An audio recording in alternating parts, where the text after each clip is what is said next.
Hello and welcome back to another Turbo Tech tip. I'm Lou Marquez, head coach for Turbo 2-in-1. I have the pleasure and the honor to actually get to see Joe Ciccone. Hi Joe, how are you? How you doing, Lou? Turbo team staff member. Absolutely. How you doing? Doing good. How you doing? Good, good. You brought some little tools that you wanted to work with and use in the training facility, and interesting little concept of how to create accuracy. Tell us a little bit about the toolbox here that you got.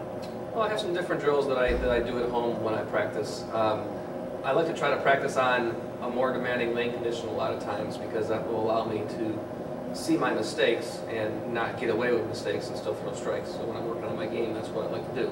There's sometimes when I can't do that, and I end up practicing on, what could be called a house shot or a leak shot, right, where you get a lot of boards. You get a lot of boards of error. So one of the things that I've done in my own game to still be able to get a good practice in is I've got an accuracy drill using some traffic cones that I'll set out on the lane, and I'll actually use them to help me see my mistakes, make sure I'm throwing good shots, and kind of improve and narrow my focus down so that I'm repeating good shots every time instead of getting away with my mistakes.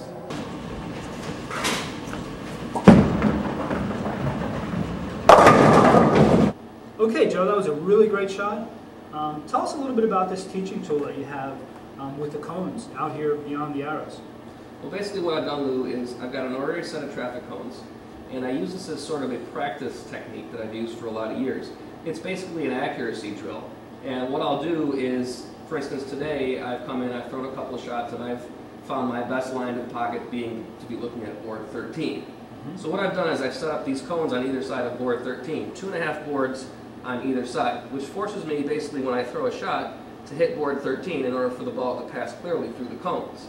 If I make a bad shot and I pull it and I hit board 14, or if I throw it right and I hit board 12, it's going to contact one of the cones. I'll have to walk down and reset it back where it was. So basically what it forces me to do is make a good shot every time, regardless of the lane condition. If the lanes are real easy, sometimes you've got that extra room. This works on your accuracy. It forces you to make the same shot, repeat the same shot, and it also makes your eyes focus better on your target.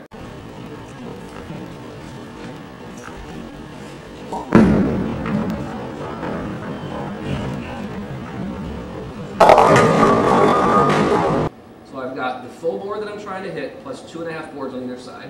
6 boards in total. So basically now what that's done is, now my ball is on board 13. I have this much room this way, and this much room that way.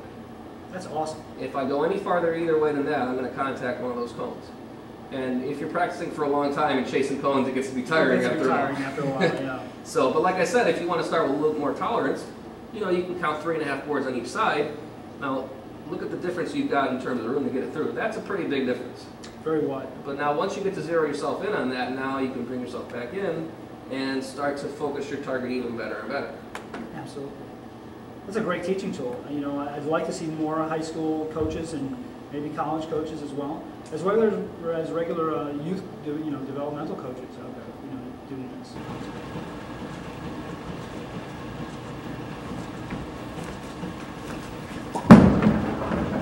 Strike!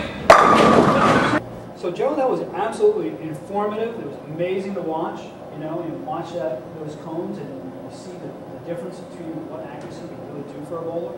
And it's amazing how you got that ball right through there, and you got it to strike at the same time, and it looked pretty easy. Well, everybody gets lucky. How long have you been doing this? I do it quite a bit, but some days are better than others, and that's the point of doing the drill here. Some days you're going to have good days and you're going to throw it well. Other days you're not, and it's not always going to work out for you. So if you're making bad shots, you just keep working at it, and eventually it's going to make you a better player. So it's more about the practice involved in creating a technique like this. Absolutely. Joe, this is great stuff. For you viewers at home that actually want to incorporate this into your game, ask permission of the proprietor if you can actually put some obstacles out on the lane. That's first and foremost. But again, it teaches you a little bit more about consistency, feel, and of course the ultimate goal, accuracy. So good stuff, Joe. Thanks for coming by. Thanks for having me. Good luck this year on the tour, and hope to see some really good things out of you. Sounds good. Okay. For the Turbo 2-in-1 company, I'm Lou Marquez, head coach for Turbo Tech. Thanks for watching.